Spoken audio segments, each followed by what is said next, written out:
What's up mga Ka-Tingog? This is Gerry, and for today's video we're gonna talk about Human Security Act.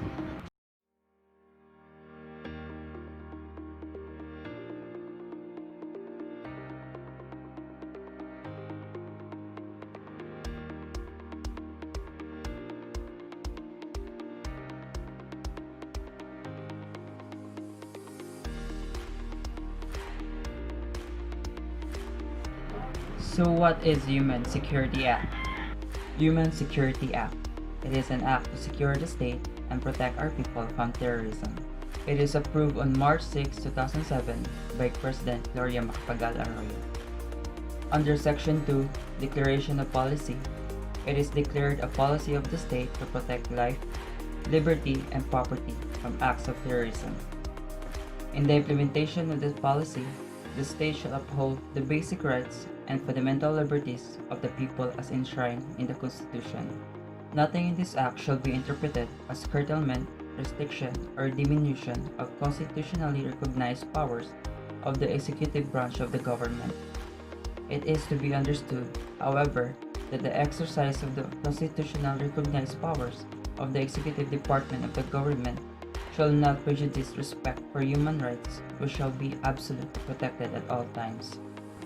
The big question, what is terrorism? Under Section 3, terrorism. Any person who commits an act punishable under any of the following provisions of the revised penal code. Piracy in general and mutiny in the high seas or in the Philippine waters. Rebellion or insurrection. Acts committed by private persons. Murder, kidnapping and serious illegal detention. Crimes involving destruction. Under Section 4, conspiracy to commit terrorism. Person who conspired to commit the crime of terrorism shall suffer the penalty of 40 years of imprisonment. Section 5, accomplice. Cooperates in the execution of either the crime of terrorism or conspiracy to commit the terrorism acts shall suffer the penalty of from 17 years, 4 months, 1 day to 20 years of imprisonment. Section 6, accessory.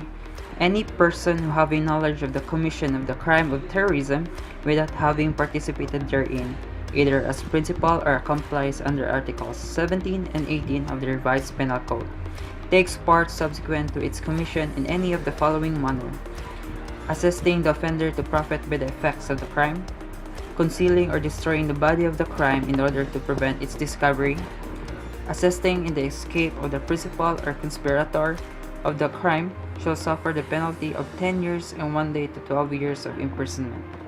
Section 17. Proscription of terrorist organization, association, or group of person.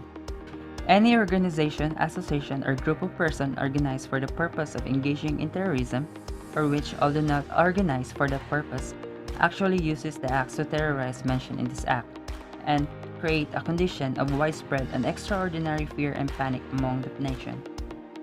It is to be declared as terrorist and outlawed organization, association, or group of persons by the said regional trial court. Section 21. Rights of a person under custodial detention. The moment a person charged with or suspected of the crime of terrorism is arrested and detained, he shall be informed by the arresting police officers to whose custody the person concerned is brought of his or her right, to be informed of the nature and cause of his arrest, to remain silent, and to have competent and independent counsel, informed of the cause or causes of his detention in the presence of his legal counsel, allowed to communicate freely with his legal counsel and to confer with them at any time without restriction, allowed to communicate freely and privately without restriction with the members of his family or with his nearest relatives and to be visited by them, allowed freely to avail the service of physician. Section 22. Penalty for violation of the rights of a detainee. Any police or law information personnel that violates any of the aforesaid rights of a person charged with or suspected of the crime of terrorism shall be guilty of an offense and shall suffer the penalty of 10 years and 1 to 12 years of imprisonment. Section 24. No torture in investigation and interrogation. No threat, intimidation, and no act which will inflict any form of physical pain or torment or mental, moral, or psychological pressure on the detained person, Otherwise, the evidence obtained from the said detained person resulting from such threat shall not usable as evidence in any hearing. Section 25.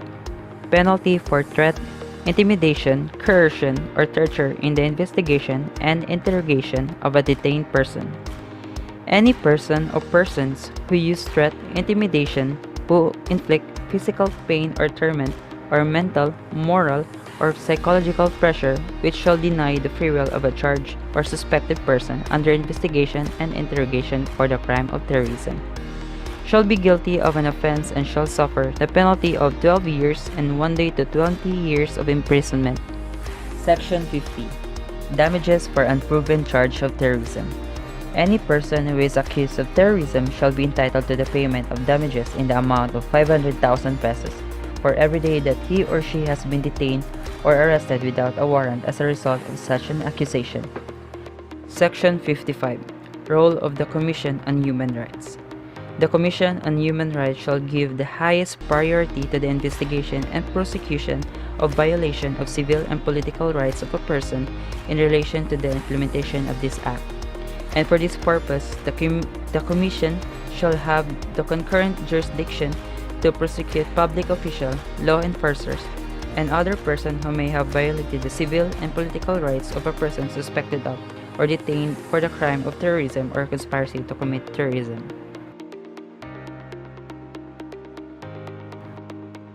And that's it for this video. I hope you learned something about the Human Security Act. What about you? What do you think? Comment your thoughts down below. Kaya importante nga, mutingog ko, mutingog ka, tingog bye! Atin ang kalayaan, kaya